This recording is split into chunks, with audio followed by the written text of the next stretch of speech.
the Marshall News and Views Show. I'm Elaine Conyers, and my guest today is Thomas Meulebroeck, who is just recently retired as the Marshall Finance Director. And you have been in that position for, what, 37? A little over 37 years. A little over 37. And you retired about a week ago, or? The 31st of August. The 31st of August. Okay, not even a week. No. And even though he's retired, the office asked if he could stay on or come in and help once in a while. Because, of course, he's got all those numbers in his head, I'm sure, and so he can come up with it pretty fast. So once in a while you're going back and helping out. That's wonderful, because it's a tough job for a new person to come in and know all about it, so that's wonderful. Well, PRA has a phase-out program that if you're over 62 and are retiring, you can continue. The first time is up to a year working part-time, and then if need be, they can work out agreements beyond the 1 year for you to continue working on a part-time basis. So I did not know that. That is a good deal. That's called PRA or PERA? PERA. Yeah, okay. So, all right. Wonderful. So you haven't really experienced full-time retirement then? 2 days. 2 days. That's not really. No, Got plans for the future? Well, we're hoping that we can do a little bit of traveling and that type of thing, and probably finding different types of volunteer work to do, and just something to keep busy, because I don't want to sit around. No. I can't see you just sitting around watching the birds or anything that. No.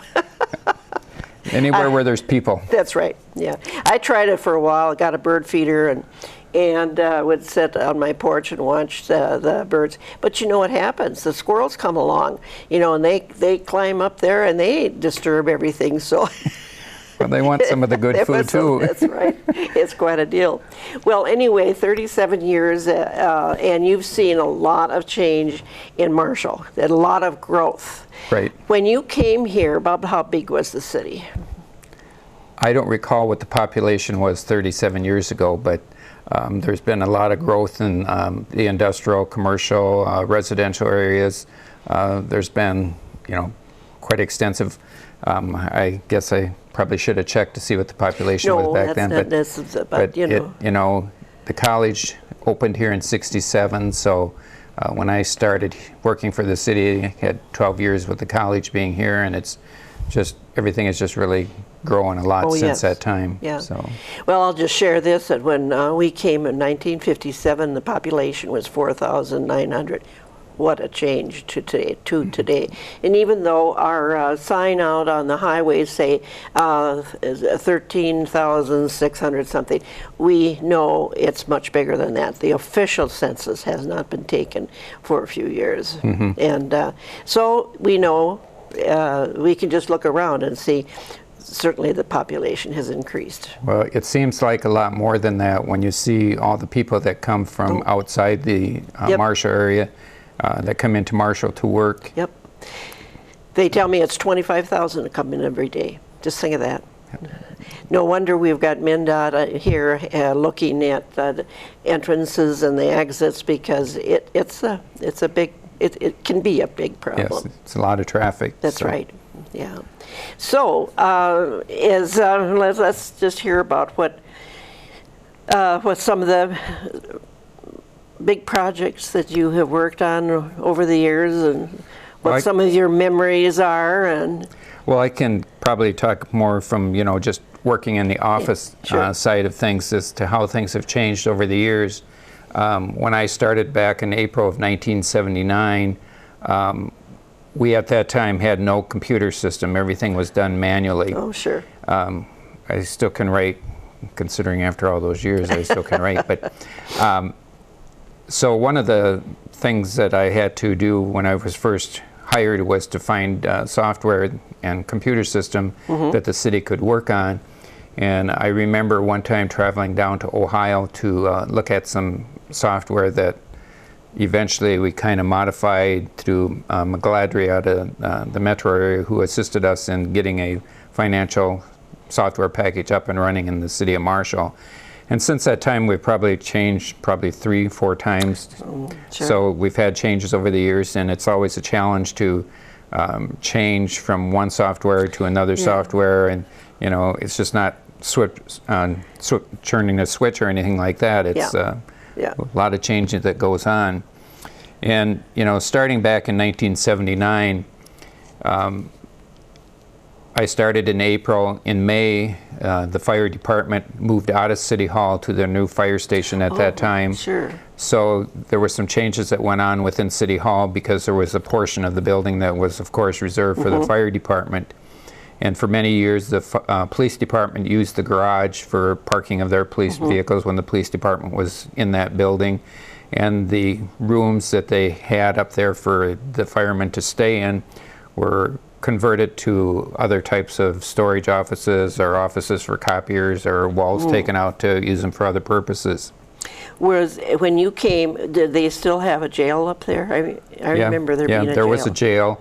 And in the one corner where they kind of had as a meeting room, there was a brass pipe that went through the floor down to where the trucks were, that if there were firemen up there, they could go down this brass pole down to the area where the fire trucks were. Wow. And eventually that pole got sold, I think, to someone in Chicago. But really? it'd be kind of interesting to see how that would be used if we had it nowadays. Yeah. But what did they use it for? I don't know what they used it for, but They come all the way to Marshall, Minnesota to get this. yeah. Wow. So. That's quite a story right there. Yeah. And then also in May of that year, the city took over the transit operations for the city of Marshall. Okay. And that became a function of the finance clerk's office to take care of all the management and operation of the transit operation. Really? Wow. The city was in that operation until 1997, when Western Community Action came forward with a suggestion for the city and Western Community Action to merge the transit operations for the city and the surrounding counties, which we were very appreciative of them coming forward, because it was a lot of work. And you know, with them, that was their that department of Western Community Action. Transit was their specialty, and they have done an excellent job of that conversion since that time. Yeah, I wouldn't think that you would have to take on an extra job. I mean, being the finance director would be enough. Well, then I think it was about 1981, Big Bob's ambulance service was taken over by the city at that time too. Oh. And that was until about 1995, I think. Okay. The city kind of was in charge of the operation of the ambulance service, and you know, the personnel were paid through the city and everything else like that. And then North Ambulance came in and took over the operation since then, and have been doing an excellent job of managing the ambulance service. Well, there's Big Bob's. I don't remember that. That was just a privately owned organization that they took. It was an individual. His name was Bob Group. Okay. And he was the one that managed the ambulance service at that time. Oh. So probably only had one ambulance too, right? I mean, I don't know, but I think maybe they had more than that. Oh, they did. But, okay. You know, they weren't the type of ambulances we have today. No. Okay. What were they like? Just, I don't know, how do you really describe them, but they're much, you know, kind of the same type of shape and stuff. Some of them were the oversized station wagons, you know, that you see, you know, just oversized like that. So Sure. Yeah. So they've changed a lot. Yeah, they have. Well, that's you got a lot of good interesting information here. You're probably going to have to write a book. Oh, sure. when you get completely retired, then you can write a book. Okay. Yeah. So you know, those were a couple things that you know we kind of supervised over the years and helped with the operations. And like I say, you know, there came a time when there was people that could do it better than what we could, so we were more graciously to let them have it. That's right. So, well, good. but, yeah. So some of your other recollections about those years? one thing is, you know, the council members and mayors that you deal with over that period of sure. time, Sure. is that in that period of time, there's been 3 different mayors that have served the city of Marshall. Bob Schlegel, John Fida, and then Bob Burns, who's been a mayor for 24 years, and prior to that he was a council member for 6 years.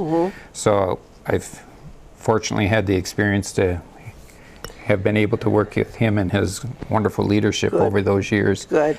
And then in addition to that, I think I figured there was about 37 different people who have served as council members in that 37 years. So it's like, wow, that's a lot of different personalities in that I'm time. sure. So. And that, you know, that means that there was one a year that came on new. It would Well, yeah, seem like. you know, with elections every other year, you get, well, depends that's true. upon how they came on and went off. Yeah. But it's just kind of interesting to look back and see how many people you've in some way worked with over those years. Exactly. And, you know, in that same period of time, I think we went through, it was about 5 city administrators, because there was Jim Heller when I started, and then Dwayne Aden, then Mike Johnson, Ben Martick, and now Nick Johnson. Yeah. So.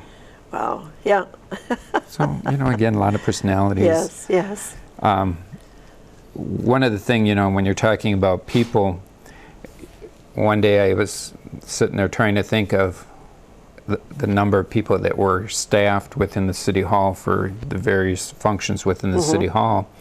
And back in 1979, I figured there was 15 people working within the City Hall. And now today, it's up to 26. Okay, yeah. But the thing that's interesting about it is there's been some areas where the number of staff has doubled in that period of time. Oh, really? But the finance department was 4 then, and it was 4 as of this spring. Really? But, yeah. That has not. Well, now it's changed a little bit with the reorganization that's taken place within the administration. Is that some of the duties now have been switched over to the HR department. So with the separate HR from the finance, you know, between HR and finance, there's actually 6 people there now, but one of them was under the administration before, and now within the finance they've hired an additional person, which, you know, was a good move. Yeah, so. yeah. But that is interesting that well, you guys had the numbers and you just had to change them a little bit, right, as the years went by. Sure. Yeah.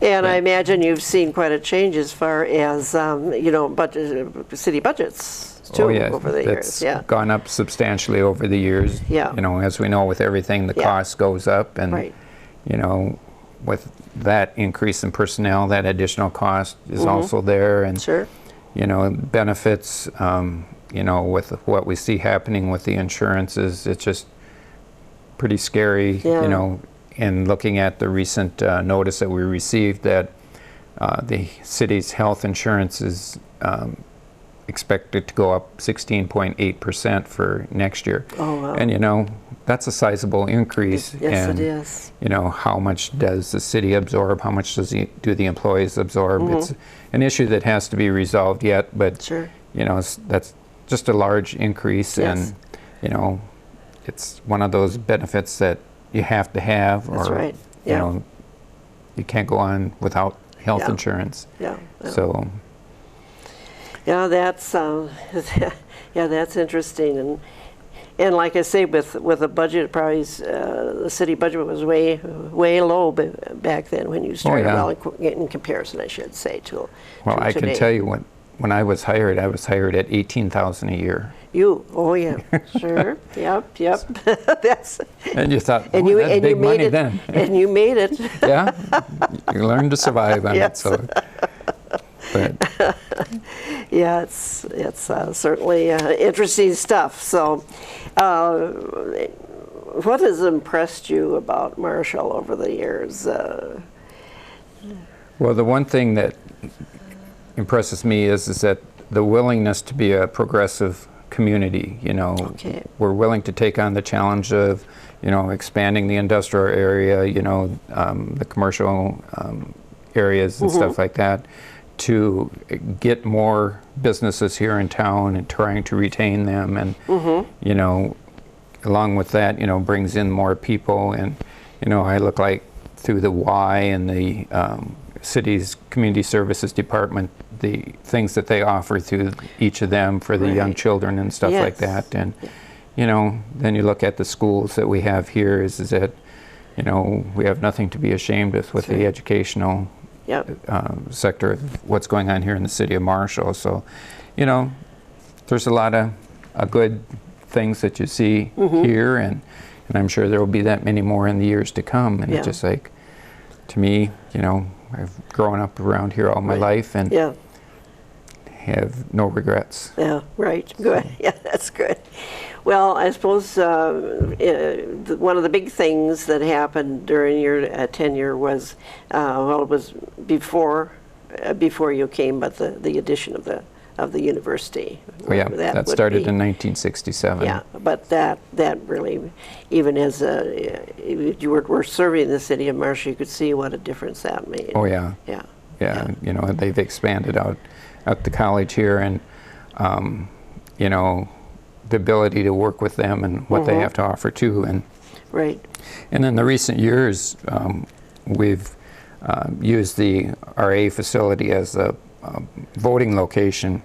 Okay. Which, you know, is good access for the college students that, you know, if it's right there on campus, they know where to go to get to it. And you know, it's hard to really find sizable locations to have a polling, you know, voting at them, because, you know, you got to look at the parking, and when you have a big election like what's going to be coming up this year, is that, you know, you got a lot of people coming and going, and you know, you don't want to be in a place where it's not safe for traffic with people crossing streets and stuff like that. And I think, you know, with us having the Y and the junior high school and now the college as polling places, it seems to work quite well. Good, yeah. So. And people certainly are well informed by the city as to where they need to go to. Well, we try hard to get them informed. Well, of course, yeah, right. Maybe sometimes they show up at the wrong place, but you can you can redirect them. Oh right? yeah, we can direct them to the right place. And you know, it's one of those things that there's an election coming up, and it's not until that morning you probably wake up and think, ooh, I wonder where I go. Yeah, right. That's right.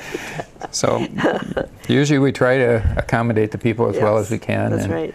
You know, it's one of those things that, you know, it only happens every other year. So it's a learning process for us every year, and for everybody else that comes out to vote. And, and the one thing that we run into with is the challenge of finding people that are interested in being election judges. Oh, I suppose. You know, it gets to be a long day, and, you know, by the time you get done counting, and hopefully everything comes out right in the end. And but there's always something that happens. But that has to be cleaned up, I suppose. Yeah. So it's not like it used to be when I first started working for the city, and we would have an election. Everything again was manual. You know, you had different color ballots for different things, and so you had to do all this counting manually. And there was a number of times that when we'd get all done, get it brought up to the courthouse for them to tally up, that by the time we got done there, it was time to go home and take a shower and go back to work. Yeah. So you really didn't get any rest those nights. So it has changed quite a bit since then. That, you know, now, you know, even like with the election coming up, we're hoping that everybody's in and out of there by midnight, and you know, but just as long as the equipment works properly, we'll be okay. Yeah. And like you were mentioning earlier about having everything computerized now too, that certainly, I'm sure, took a little while for the employees to get used to that too, and be able to make it work. And because it's not always all that easy, you know. Well, I can say that young people, kids can figure it out right away. Oh yeah. If you have a problem, ask the young kids; they can tell you how to do it. Yeah, that's right. But you know, computers again are as good as the information is that you put into them. That, you know, if things don't get entered into the system correctly, you're not going to get the reports that you want either. And you know, that's always a challenge too. Is that Sometimes maybe you have to get out that pencil and paper and Oh yeah, let me see here. Yeah. They always, talked about T accounts in accounting classes that, you get out your paper and do your T accounts to figure out this is the way the entry should be, and then it's like, oh yeah, and then it's sometimes works out that Sure. it's amazing what you have to use from your college days to get your job done. That's right. So you've got a lot of good memories of Marshall. Now we were talking about the university made such a difference in the growth of Marshall, and what would you say would be some things that followed that? Schwann's was already well developed, although they continued to. Yeah, Schwann's, like you say, they were here, but they've grown over that period of time too, and probably some areas they've gone the other direction, but in all they do have a large workforce here, and ADM came in after years. There's things going on at the courthouse. It seems like there's more employees over there, and Turkey Valley. Runnings is another one with Walmart and the big box stores. They bring in a lot of things here, right? Because it isn't all that many years really that we've had a lot of the construction on the the southeast side of 23. That there's been a lot of construction over there, and with Cruise Motors on the other end over there, and the amateurs, the Red Baron Arena, the new school. There's just been a lot of things that are bringing people to town here, and I think one thing that's changed too in the education side is that back many years ago you didn't have the open enrollment thing for schools, and nowadays kids can go to schools almost anywhere in their area that you have granted some that go from Marshall to the smaller schools, and then some from the smaller schools that come to Marshall, and you hear them talking about wanting to increase the size of the schools, so that would indicate here that we're getting more students as well to get into the education system. So. Well, in the schools, buildings are too small. Classrooms are taking in too many kids. I mean, it's pretty hard to teach kids when you get such a large enrollment in each. And that many kids in each room. It's pretty hard to get to them. So we continue to grow, which is very positive. Right. So. Well, what are some of your, well, I won't ask you what your bad memories are, but some of your other personal good memories that in the job? Well, a lot of your memories have to do with the people that you work with. That's right. And sometimes you get a little agitated about something, but the long run, it's just part of the job. And if you can't go to work, laugh, have fun, what is work? It isn't fun if you can't have the fun. So that's right. That's the one thing, and the different personalities with different council members and stuff like that. That that kind of changes things once in a while too. Is that you kind of get irritated a little bit, but you just work things out. And that's right. So that's. I noticed you were always such a busy person. I go by your office and you had piles of paper, but you knew where everything was, didn't you? Well, I can tell you, one year when I went to a conference, the staff thought they were going to be a big help to me and organized my office. I came back, I couldn't find anything. So needless to say, the directive was to them, don't ever do this again. I have a similar story that from the museum, and the kids that were working for me, they too were gonna, oh, Mrs. Conyers, you're gonna be so happy when you walk in your office. No, I was not. Everything was in one pile. They don't understand how we organize ourselves and know where things are. It's amazing sometimes how things from way back come up again, and it's like, do you remember? It's like, oh yeah, let me think about it a little bit, and then you kind of think through it, and you can find some of the stuff that they're looking for. And that's one thing that concerns me a little bit about the future is that you know, they go to this paperless society. Having been a paper person all my life, it's like, you know, you can kind of at least find a piece of paper or something. Yeah. Once you put it into the system, and you don't put it in a place where you can easily find it, it's like, maybe paperless isn't as great as what I think it's going to be, but I don't have to worry about that. That's good. That's good. Well, let's look a little bit ahead now. What do you plan to do in your retirement? I mean, when you're done doing your part-time work, helping out the office, I guess. Well, you're going to do some traveling. Yes. You mean international traveling, and probably just both. within the United States. Yeah, we've got a daughter that lives in North Carolina, and hoping to get out there to see them more, good. and then grandchildren up in the cities, and got some here locally too. So, you know, just doing some traveling and doing things with different people, and just enjoying life. And good. Is your wife retired by any chance, or? She semi-retired. She works a day and a half a week. And well, that's pretty good. It gives you just about a whole week to go on a trip. Yeah, and then we do gardening, so she does a lot of things with the garden. So takes up a lot of time in the summer. Sure.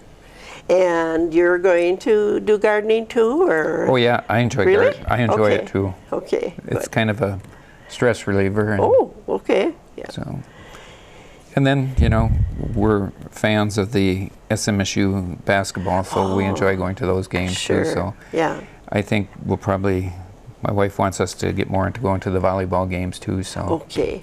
Yeah, well, so you'll have a lot of things just to do locally that you can go and participate with. Yeah. So how many children do you have? 4. 4, and grandchildren? 7 and number 8 on the way. Okay, wow. So. that's and then they're fairly close, like you say, some in town and some in the cities, so you'll be able to see them. And that's good. Yeah, it isn't like the olden days when they were, you know, pretty many of the population outside of Marshall were on farms, and you know, and so then like one kid would work over here in that farm and so on and so forth. They got to see him every Sunday. That's not the case anymore. No, it's not. Sometimes it goes a few months before you see him. That's right. It's the way life is. That's right, and you just have to accept it. That's it.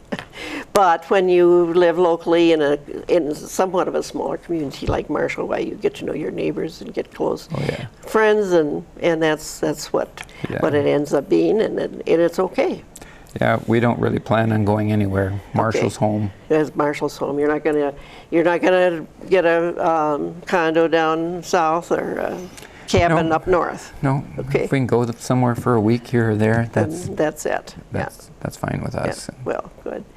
Well, you put in a lot of years, a lot of good years, and I'm sure that you really are looking forward to retirement, but you have a lot of good memories from your work years, and that's always important too, to have that, and so we certainly wish you well in the weeks and years to come, and hopefully they will let you absolutely retire here before too many years go on, right? But you know, you have a resource out there, they're going to be looking for you. Oh yeah, I don't mind helping. But you know, the one thing is that there's a lot of people that come into play in your years of service like that. You know, you start with your wife and family, the mayor and the council members and the staff that you work with. And I guess the one thing that we often forget is the community itself, you know, that they're there to support you in what you're doing. And, you know, the citizens of the city of Marshall, I think, have been very helpful in us being able to do our job for the city. Good. Very, very good. Well, again, thank you for all your work and all your years of service. And let's keep in touch. Okay, thank you. All right, yeah, thank you for coming. Yep.